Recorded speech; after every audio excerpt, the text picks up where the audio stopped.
The huge center court is filled with people. They are shouting about something. On one side of the court, a balcony extends out over the courtyard. Bring forth the prisoner. In the center of the courtyard, what looks like a stone slab melts away, and a man in chains rises up on a stone lift. Mehn-Khan, you are the most evil and corrupt criminal this world has ever seen. You have destroyed nearly half a continent and murdered half of our population. Do you have any final words before we pass sentence? Only half? I was hoping for much more.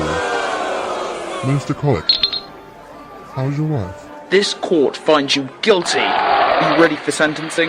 Of course. I welcome death. It is the judgment of this court that you shall be eternally imprisoned in this place, in the Temple of Tears. You shall spend eternity here, and after we are long dead, you will still be here. Not alive, but not dead. Until this moment, Mehn-Khan had been calm. Now he was angry. You can't do this! I swear to you, you will never get away with this. Begin the procedure. Wait. Don't you want to know how I'm going to kill you all? No, not particularly. Do it. Slowly, what looks like liquid rock begins to creep up Mehn-Khan's leg. He gives a devilish smirk. A single drop of water falls and hits Colic on the nose. Then more drops fall. As more drops fall, screams can be heard from the crowd. As the rain gets heavier and heavier, the screams get louder and louder. As the liquid rock finally reaches Mehn-Khan's face, he begins to let out a last scream and freezes in place.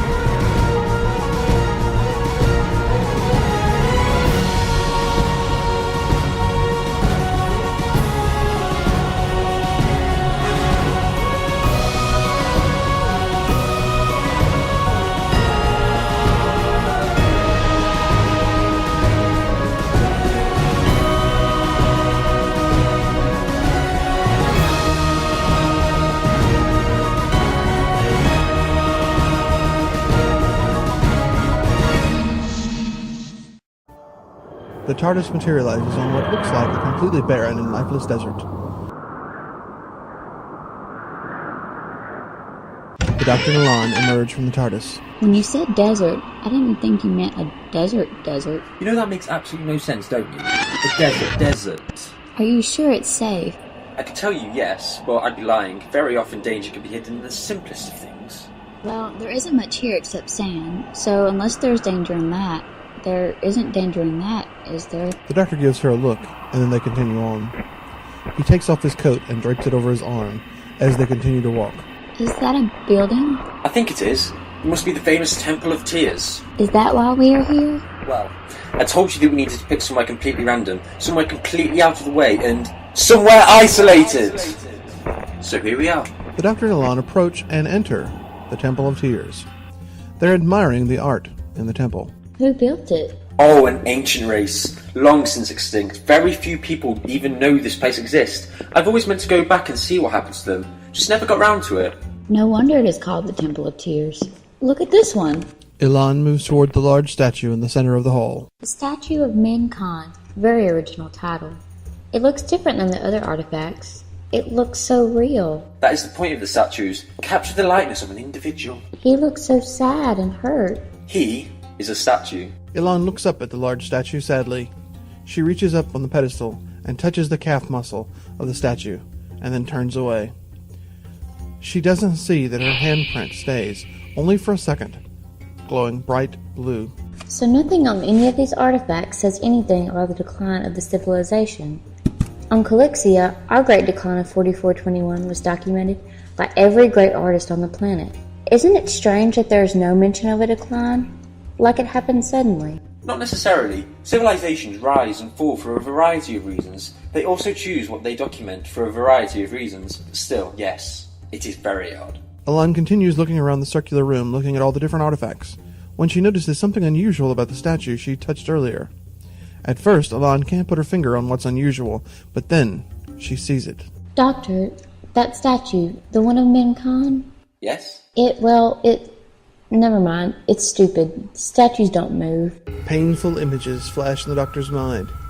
Images of old friends sent to their deaths in the past by moving statues. What did you say? It was just something I thought I saw. Did you say the statue moved? I know, I'm stupid. Step back away from the statue, but keep your eyes on it. Don't turn away, don't even blink. Doctor, you're scaring me. If that statue moved, then we are both in great danger. I won't lose you, I've already lost too many to them. Lose me? Doctor, it is a statue. The doctor and Elan back away together from the statue. Elan drops her jacket. Listen very carefully. I want you to stand behind me. How can I keep looking at the statue if I'm behind you? Must you always argue? As a matter of fact, I want you to not look at the statue. Cover your face, now! Elan moves behind the doctor and puts her face against the doctor's back and closes her eyes.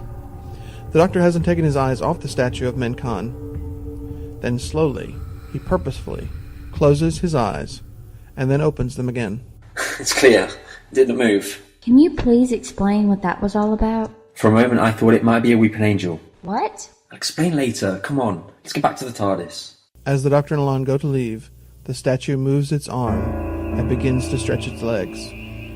Meanwhile, as the doctor and Elan get to the entrance, Elan realizes she's left something inside. Doctor, I have to go back in. I left my jacket. Hurry, please. We shouldn't stay in any one place too long. Elan runs back into the circular room, but stops as soon as she sees. The statue is no longer standing on the pedestal, but rather standing against a far wall. The rock that was covering his body is broken all over the floor. Elan screams, and the doctor comes running. Who are you? I did not mean to frighten either of you. My name is Mehn-Khan, and you saved my life. I've been stuck in that form for thousands of years. The single touch of your lady friend set me free. And just how did that work exactly? I have no idea. I'm no scientist. But I can't thank you enough. You said you've been imprisoned inside that statue. Imprisoned by whom? By my own people. I was the leader of the law enforcement on my planet until I was wrongly accused. The trial was simply for show. I was found guilty and imprisoned here forever. Undead. That's horrible. The doctor is examining the rock fragments with his sonic screwdriver. It must have been when Elan touched the statue. What? Travelling in the TARDIS can alter your temporal state. Once you travel in the TARDIS, you're never quite the same. Your temporal signature must have disrupted the bonds that held the molecules of the rock in place. It allowed our friend here to escape. While the doctor and Elan are talking, Mehn-Khan is listening closely. Elan notices that he is staring. Is something wrong? My apologies. It's been a long time since I've seen a beautiful woman. I had given up on ever seeing one again. Doctor, you mentioned temporal signatures. Do you have a machine that travels in time? I might. Why do you ask? Because I'd like to ask you to return me to my own people. I can give you the exact temporal coordinates. Of course. I'm sure we can. Unfortunately, I can't do that. Elan, could I speak to you for a moment? We'll be right back. Be right back. Do you really think that helping a convict escape and return to the people who convicted him is a good idea? Well, do you? Are you suggesting we just leave him here in the desert? Do you plan to answer every question I ask with a question? Doctor, you have to help him. You know I will help him, but I will not alter his timeline. Trust me, it isn't an option. I understand. The doctor and Elan return to the large chamber. Mehn-Khan is looking around the room. It appears he's looking for something. Mehn-Khan, we want to help you. Taking you back into your own time is out of the question. I'd be glad to find you some remote, uninhabited planet where you can live in peace and comfort. Mehn-Khan considers this for a moment. It looks as if he's thinking it over carefully. He looks over to a particular spot on the wall. Not acceptable. I was sentenced to be imprisoned in that statue for eternity. It felt like eternity. I will make them pay. Mehn-Khan, please. They are all already dead, thousands of years ago. Elan is right. There is nothing to be gained in the past. Besides that, the death of this world is a fixed point in time. Trying to change a past you've already experienced will cause devastating results, believe me. I know. Yeah, they said you'd say that. I wasn't asking for your permission. They? Who's they? In one swift motion, Mehn-Khan hits the wall, breaking open a secret compartment behind a stone panel. He grabs something inside, presses a few buttons, and vanishes. No. The doctor quickly pulls his sonic screwdriver out. Doctor, what just happened? Where'd he go? Come on, run. Back to the TARDIS. Meanwhile, in a back alley, Mehn-Khan appears. He walks out of the back alley and into the main street. It's a very busy street. Motorized transports zip back and forth. People of all ages walk hurriedly on each side. Large airships crisscross the sky. Market stalls line the street. A broad grin comes over his face. It is obvious that he is very happy to be free and home again. A child running down the street bumps into him and drops her stuffed animal. Mehn-Khan bends down and picks it up. I'm sorry, sir. That's okay. Here you go. The little girl takes the stuffed animal and skips away. The smile on Mehn-Khan's face turns into a frown, and then a scowl. He looks up at the clouds and over to a large warehouse on the corner. He crosses the street, pushing several people out of his way. One of them falls to the ground. Back in the future, the Doctor and Elan run back to the TARDIS at top speed. They run through the doors as the Doctor throws down his coat and begins to dematerialize the TARDIS. What's going on? What are we going to do? It was some kind of time vortex manipulator. I managed to scan the frequency, so we are following the signal. I can't believe I was taken in by him. He's actually charming. One of the first things you learn when travelling the universe is that rude isn't always bad and charming, isn't always good. We have to stop him. Don't you think it was odd that exactly what he needed to escape was right there waiting for him? Yes, but not only that, I heard him say under his breath, "They said you'd say that." Who was he talking about? Apparently we weren't random enough. Do you have any idea who has that kind of technology? Well, there are only a few civilizations with the time technology, but with the Time Lords gone, more and more civilizations are experimenting time travel. I need to get a closer look at that device. Almost there. The TARDIS materializes in the alley of a busy street. The Doctor and Elan exit the TARDIS. Is this the same planet? Same planet, about 100,000 years earlier. Come on. The Doctor pulls out a rather odd device. What is that thing? It helps to pinpoint disturbances in the time vortex. Come on, this way. The Doctor and Elan swiftly move from street to street until they come to an open-air market with vendors on each side. The Doctor looks from side to side, but stops at one stall selling what could only be described as a piece of mechanical equipment. However, the face of the vendor isn't visible. I've been meaning to pick up one of those. Doctor, we have things to do. Yes, of course. The Doctor replaces the equipment, and they continue down the street. However, once past the stalls, the Doctor turns around and examines the vendors. Wait, something's changed. What are you talking about? There were 13 vendors. Now there are only 12. Are you sure? Maybe you just miscounted. The Doctor walks back down the street. Look, remember I just picked up that freeze coil. The entire store is gone. How is that possible? Well, either we both have the same delusion, there actually was a vendor here and they disappeared, or Mehn-Khan has already affected the timeline and he was consumed by a Reaper. A what? I'll explain later, come on. The Doctor and Elan continue moving street to street until they reach an old building that looks like a warehouse that hasn't been used in years. The Doctor checks his device one last time. This is it. Mehn-Khan is inside. Or at least that device is. So what's your plan? I have no idea. The most important thing is that we cannot allow Mehn-Khan to change his personal timeline. If he does and causes a paradox, the Reapers will come from the vortex and try to sanitize the area. Sanitize? I don't like the sound of that at all. Or if Mehn-Khan from the future comes in physical contact with Mehn-Khan from this timeline, it could cause a massive explosion that would rip the time vortex apart. Yeah, that doesn't sound much better. Well, I can see why Time Lords kept civilizations from experimenting with time travel. History has to remain intact. Mehn-Khan must be caught and must be entombed in stone. I want you to go and find someone in authority on this planet and bring them here. I'm going to go and confront Mehn-Khan. Are you sure you're going to be okay? Are you joking? I'm the Doctor. I'm very clever. Now go. Meanwhile, inside the building, Mehn-Khan, the one from the present, is working at his table. He looks very pleased with himself. He looks up from the table. It is obvious that he hears someone behind him. I don't know who you are, but you've just made the biggest mistake of your life. Oh, I wouldn't say that. Mehn-Khan, realizing he's hearing his own voice, spins around in a panic.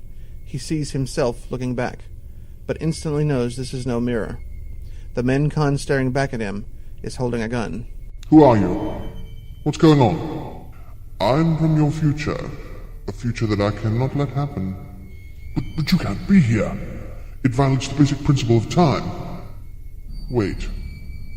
You plan to kill me. Oh, you do know me so well. You're an idiot. Oh, the tiny rocket and the poison rain. All genius ideas. They killed our wife. They were trying to kill me. But they hit her instead. We must make them pay for what they've done. Oh, they will pay, all right. But I will be the one to do it. In less than 12 hours, this building will be crawling with security forces, and they will capture you. They will torture you, and they will imprison you for thousands of years. You will go insane with boredom, with the nothingness that surrounds you. That is until you get a very special visitor one day who tells you about an odd man who travels with a princess, and about time travel, and about this. Mehn-Khan from the future holds up the device that allowed him to travel to the past. Once our little device launches and begins killing every man, woman, and child on this planet, I'll use my little magic pouch here to travel, about 2 years in the future. By then, the toxin in that rocket will have dissipated, leaving this entire planet for me. You really have gone insane. We have a plan, remember? I have a ship at the edge of town. As soon as I launch this rocket and before the rain starts, we can make our way there, both of us. We'll wait it out in orbit. We can share this planet. Together. We can rebuild the society the way we want to. We can do this together. Mehn-Khan from the future fires his weapon at his mirror image from the past. I do not need you. You're a liability. You got caught. And I just can't risk that you'll be caught again. Mehn-Khan hears a noise and quickly hides his gun. He begins working on the rocket. The doctor makes his way into the building and up a long, narrow staircase to an upper platform. He sees Mehn-Khan working on something. The doctor launches himself from the platform on a chain hanging from the ceiling. He crashes into Mehn-Khan and a fight begins. Very quickly, Mehn-Khan establishes himself as an excellent fighter. The doctor manages to evade his attacks at first. Mehn-Khan, I don't want to hurt you. Give me the device. Look, I don't know who you are, little man, but nobody is touching this device. Mehn-Khan, trying to deceive the doctor, waves towards the table behind him. Not that device. Wait, you don't know me. You're the wrong one. Oh no. Mehn-Khan, taking advantage of the doctor's confusion, launches toward him and quickly overpowers him. Mehn-Khan grabs the doctor and puts him in a headlock. The doctor's face turns bright red. I used to be really good at this sort of thing. The doctor's eyes begin to roll back in his head as he struggles to take breaths. Then he sees, just under the table, at the back, the body of Mehn-Khan. With a quick slap of his arms, he manages to hit Mehn-Khan on the pressure points in his neck. Mehn-Khan staggers back and releases the doctor, but quickly draws his gun. You killed him yourself. He was weak. He got caught. It's a mistake I don't plan to repeat. Do you recognize this device he was working on? Looks like a bomb. Something launched into the low stratosphere by the looks of it. Mehn-Khan circles around the doctor and picks up a small vial from the table. Very good. This vial contains enough thoron poisoning to seed the clouds over this entire continent. That's been banned by Article 22B of the Shadow Proclamation. I ordered you to stop working on that device and destroy that sample. Silly little man. I do not recognize the authority of the Shadow Proclamation. Secondly, it took me nearly a decade to extract this much thoron. You don't know the implications of what you were planning. Already you have changed history by murdering your other self. The entire point of this has been to change history. The first time this rocket launched, and just as my body was being covered in stone, I could hear the screams as the thoron rain fell. This time I intend to be the last man standing. I am going to kill every last man, woman, and child on this planet. Mehn-Khan walks back over to the rocket and places the vial of thoron into the nose cone. He picks up a remote control, and with the press of a button, the roof begins to open, revealing a sky that was dark with clouds. You know what surprises me the most, Doctor? What? That you aren't trying to stop me from poisoning this planet. I can't. And why is that? It's a fixed moment in time. That's good to know. Mehn-Khan pushes another button, and the tiny rocket launches up through the roof. And so it begins. And now, Doctor, you will die. At that very moment, guards burst in from nearly every entrance to the building and quickly move to surround Mehn-Khan.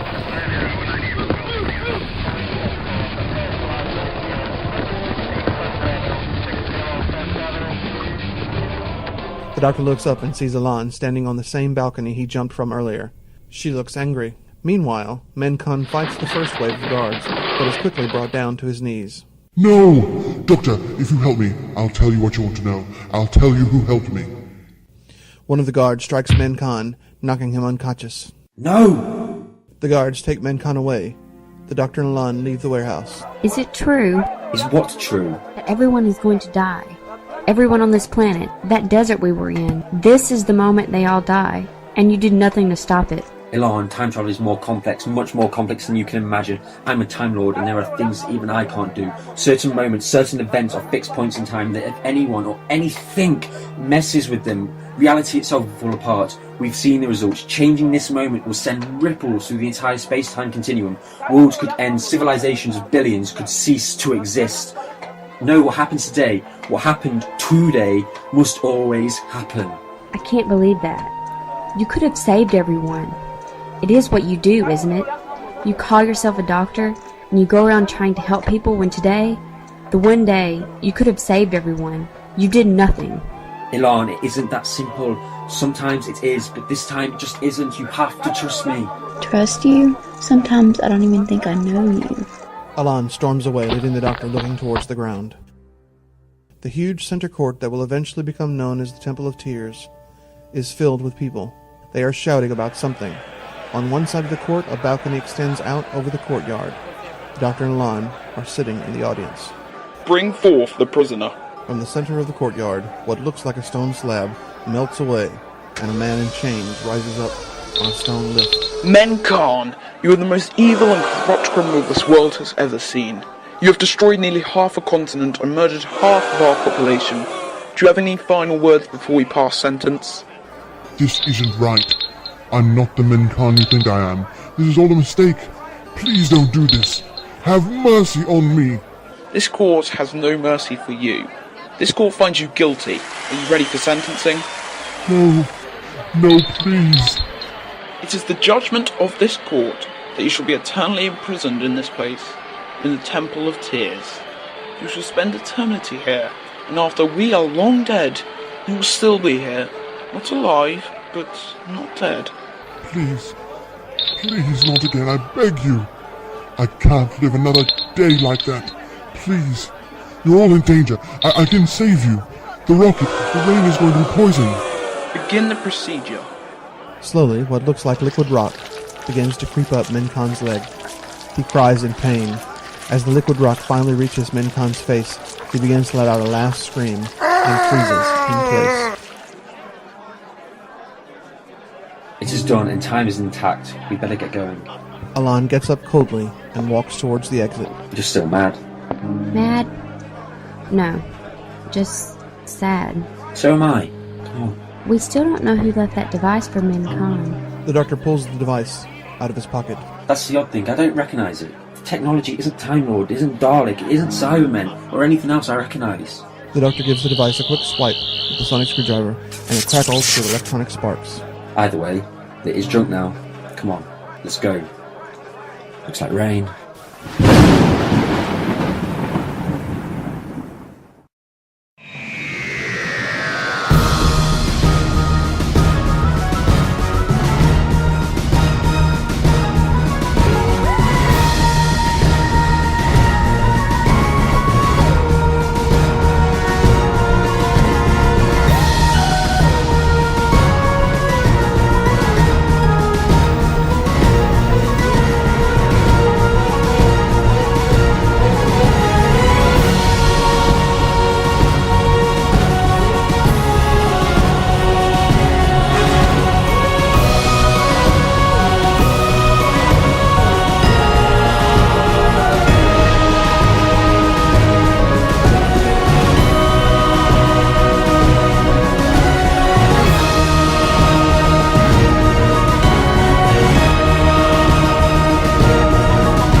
Someone is calling this line. It must be a matter of extreme emergency. Worlds must be burning, suns are being destroyed, time itself must be ripping apart. I don't think we've been introduced. I'm the Doctor. I'm Jenny Manning, and I'm the babysitter. Who are you? I demand to know who you are and why you're bothering this boy. This isn't real. I'm dreaming. Well, I'm wide awake.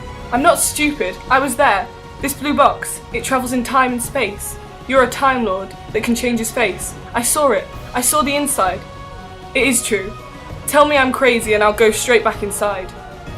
One trip and I have you back here before you can say nightmare. I think the dream catchers did something to me. I feel weird. Doctor? Doctor, your hands. They're glowing. What? No, not now. I haven't had this body long enough.